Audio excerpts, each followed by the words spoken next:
ये जो ईरान का दर्द है, उस दर्द को आप कैसे समझ रहे हैं? जो चिट्ठी लिखी है, हालांकि चिट्ठी लिखने वाले को भी मार दिया इजराइल ने, लारिजानी, वो कह रहे कि भाई आप ये सच्चे मुसलमान थोड़ी ना हुए, आप कैसे मुसलमान है, कोई मुस्लिम देश साथ ही नहीं दे रहा है।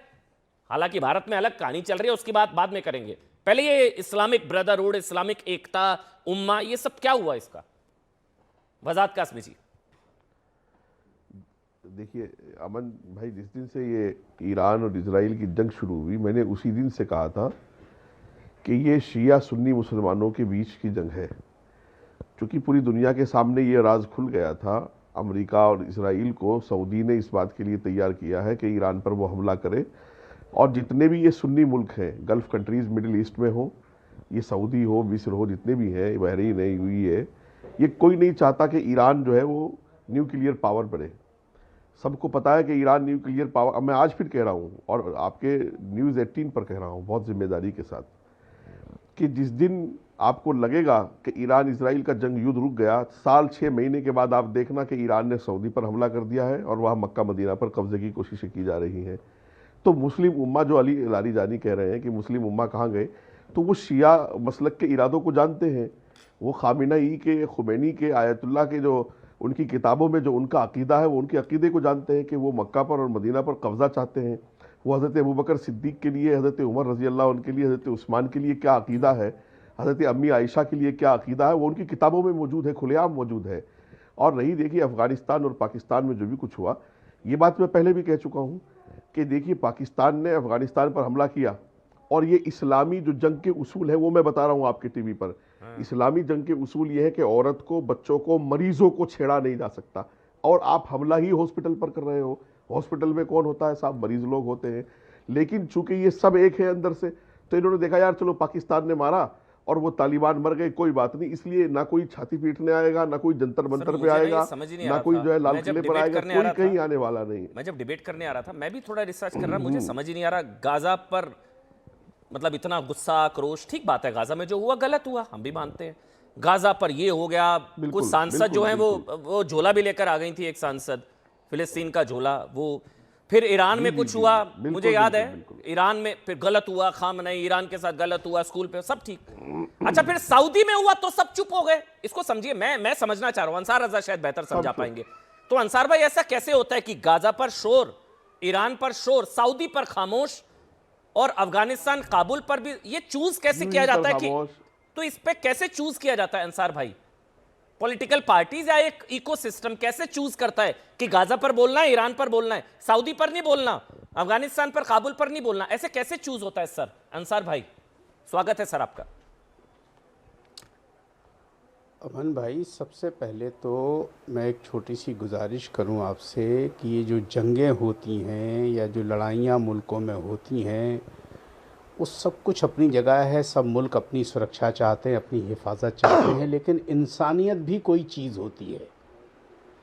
वो किसी की भी जान जाए, नाहक जान नहीं जानी चाहिए। अभी पाकिस्तान का और अफ़गानिस्तान का ज़िक्र किया वजाहत कासमी साहब ने। देखिए, पाकिस्तान एक दहशतगर्द मुल्क है और उसकी रग रग में दहशतगर्दी भरी हुई है। इनका जो जालिम और शैतान वहाँ का मुनीर है, देखिए वो तमाशा देखना चाहता है, वो अमेरिका की गोद में बैठा हुआ है। वो आपको याद होगा, ऑपरेशन सिंदूर के बाद ट्रंप साहब ने उसको अपने घर पे नाश्ते पे बुलाया था। हम ईरान पे तो सीना कूट रहे थे कि साहब ईरान पाकिस्तान का साथ दे रहा है, इसलिए हमें ईरान से हमदर्दी नहीं होनी चाहिए। फिर अब अमेरिका से हमदर्दी क्यों है? अमेरिका तो मुनीर को बैठ करके टेबल पे नली नहारी खिला रहा था। मकसद ये है कि हमें कड़वा कड़वा थू, मीठा मीठा गप, ऐसा नहीं हो। इंसानियत के नाते हमारा मुल्क सबसे खूबसूरत मुल्क है और हमारे यहाँ की जो पॉलिसी है वो भारत सरकार अच्छे से समझती है कि हमें किसके साथ खड़ा होना है, किसके साथ नहीं खड़ा होना है। हम ना तो कोई टिप्पणी इस पर कर सकते हैं, लेकिन हाँ, हम इतना जानते हैं कि पाकिस्तान के साथ जो कुछ होगा वो बहुत बुरा होगा। पाकिस्तान एक दहशतगर्द मुल्क है और अफगानिस्तान वालों को चाहिए कि ऐसे मुल्कों को छोड़ना नहीं चाहिए, इन्हें घर में घुस के मारना। मुझे एक अच्छी चीज लगी अंसार भाई, इन्होंने बहुत तंग किया है। आप हमेशा बेबाकी से कहते हैं, बहुत अच्छी बात, मैं आपकी बात का स्वागत भी करता हूं कि इंसानियत बहुत बड़ी चीज होती है। दरअसल मैं क्योंकि इस चीज को मैं समझ नहीं पाया था, मुझे प्लीज आप समझाएं। जैसे ईरान का दर्द है कि उम्मा से पहले इन लोगों ने मुल्क को रख लिया, इनको उम्मा की फिक्र ही नहीं है। उनके लिए मुस्लिम देशों के लिए भी उनका मुल्क पहले है, नेशनल इंटरेस्ट पहले है। मुस्लिम देशों का भी ऐसा हो रहा है, ये ईरान कह रहे हैं, ये जो ईरान ने जो चिट्ठी लिखी है। ये भारत में ऐसा क्या होता है, मैं आपसे ये समझना चाह रहा हूं। ये सवाल इसलिए पूछ रहा हूं क्योंकि उसी उम्मा की वजह से हमारे मित्र देश इजराइल को दहशतगर्द मुल्क कहा जाता है, जबकि इजराइल हमारा मित्र देश है। ईरान भी मित्र देश है, आप ईरान का साथ दीजिए, ईरान भी मित्र देश है, लेकिन इजराइल को दहशतगर्द मुल्क कहा जाता है, तो वहां मुल्क से पहले उम्मा आ जाता है। सर हमारा अंसार भाई, हमारे मुल्क का जहां तक भारत का सवाल है, पाकिस्तान से बड़ा दुश्मन हमारे लिए कोई नहीं है। सीधी खुली एक बात, पाकिस्तान हमारा खुला हुआ दुश्मन है। बाकी किससे क्या ताल्लुकात हैं वो पूरी दुनिया एक बात अच्छी तरीके से जानती है। अब बार बार आप जो मुझसे कहलवाना चाह रहे हैं, मैं आपको एक बात कह दूं कि जब बांग्लादेश में हमारे हिंदू भाइयों पर अटैक हुआ था ना, तो हम ही लोग खड़े हुए थे कि हिंदू भाइयों पर अटैक नहीं होना चाहिए। मैंने तो आपका और हमारे स्वागत देश के किया। हिंदू भाई भी निकल कर के अंसार भाई, मैंने आपका स्वागत किया। इजराइल को दहशतगर्द मुल्क क्यों कहते हैं फिर आप लोग? हमारे देश इजराइल भारत का मुल्क है, इजराइल भारत का मित्र देश है, भी हमारे इजराइल भारत का मित्र देश है। अगर इजराइल भारत का मित्र देश है, तो ईरान कौन सा दुश्मन है आपका? नहीं है, बिल्कुल ईरान में आपका क्या मित्र देश है, ईरान मित्र देश है। लेकिन क्या किसी ने ईरान को दहशतगर्द मुल्क कहा? आप लोग इजराइल ने आपका क्या बिगाड़ा? आप बोलिए इजराइल मेरा भी मित्र देश, बतौर भारतीय मेरे लिए मेरा देश पहले है। बोलिए आप, इजराइल मेरा भी मित्र देश। चलिए बोलिए, मैं आपको चुनौती देता हूं। मैंने क्या कहा कि हमारे लिए पाकिस्तान से बड़ा दुश्मन देश कोई नहीं है। हो गया सर, अभी आपने बोला हमारे मुल्क का दुश्मन है। अभी आपने बोला इंसानियत बहुत बड़ी ना, इंसानियत। इजराइल में 7 अक्टूबर का हमला हुआ था। बोलिए इजराइल बहुत बड़ी चीज है। बोलिए इजराइल हमारा मित्र देश है। बोलिए, मैं आपको चुनौती देता हूं सर, अगर आपके लिए उम्मा से पहले मुल्क है। नहीं, आप चुनौती मत दीजिए। हमने देखा है कि गाजा पे जिस तरह से आज आप जो 400 बच्चों की बात कर रहे हैं ना, हॉस्पिटल में जो हमला किया है पाकिस्तानियों ने, गलत। ये इन्होंने अपने आर्मी की, मैंने भी आवाज उठाई थी, गाजा में गलत हुआ।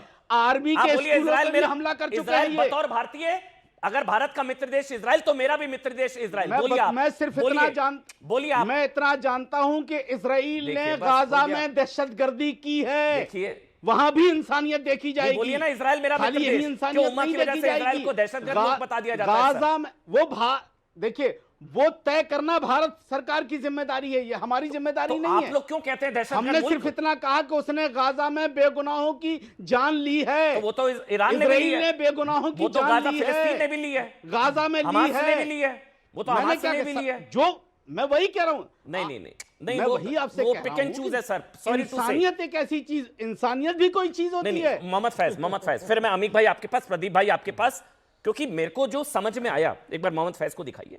ये तो मुस्लिम मुल्कों ने बता दिया कि देशित पहले है, उनका मुल्क पहले है, उम्मा बाद में है। बेशक। और ये ईरान भी यही कह रहा है। बेशक। यहां क्यों उल्टा हो जाता है? मिथ्या चेतना में है, फॉल्स कॉन्शियसनेस में है ये लोग। बिल्कुल, ये लोग देखिए क्या होता है अमन भाई, एक टर्म है फिलॉसफी में, मिथ्या चेतना या फॉल्स कॉन्शियसनेस। इनको पता ही नहीं है कि इनका हित कहां पर है। भाई, आपका हित भारत भूमि के साथ जुड़ा हुआ है, इजराइल, गाजा, फिलिस्तीन, सीरिया, ईरान, इराक के साथ नहीं जुड़ा हुआ है। तो मिथ्या चेतना में वो उसको अपना शुभचिंतक देश मानते हैं, अर्तुगरुल गाजी को अपना पूर्वज मानते हैं। लेकिन सच्चाई यही है, पार्टियां भी शोर मचाती हैं, पार्टियां गाजा पर शोर मचा रही, पार्टियां ईरान पर शोर मचा रही हैं। मैं अखिलेश यादव जी का पोस्ट चेक कर रहा था, अभी तक नहीं आया है। समाजवादी नहीं आया अभी तक पोस्ट। कांग्रेस पार्टी, मुसलमान जाहिल रहेगा तभी तो इनको वोट देता रहेगा, इसलिए वो मुसलमानों में जहालत बढ़ाते हैं। अफगानिस्तान के मुसलमान नहीं है क्या? क्या बातें करते हैं? मैं यही कहना चाह रहा हूं, अफगानिस्तान के मुसलमान कम मुसलमान है क्या? देखिए क्या होता है, सब अपना देश हित पहले रखते हैं। सऊदी अरब में जाकर ये मैं कहूं कि भाई मैं मुसलमान हूं, ला इलाहा इल्लल्लाह मोहम्मद रसूलुल्लाह कलमा पढ़ता हूं, सऊदी के झंडे में कलमा लिखा हुआ है, मैं कहूं सऊदी तेरे टुकड़े होंगे इंशाअल्लाह, मक्का मदीना को काट कर सऊदी से अलग कर दूंगा, तो मेरा मुसलमान होना काम नहीं आएगा, उसका देश हित पहले हो जाएगा। वसाहत कासमी साहब ने बहुत अच्छी बात कही कि भाई ईरान का फाइनल टारगेट यदि मक्का मदीना पर कब्जा करना है तो सऊदी के लिए अपना देश पहले है।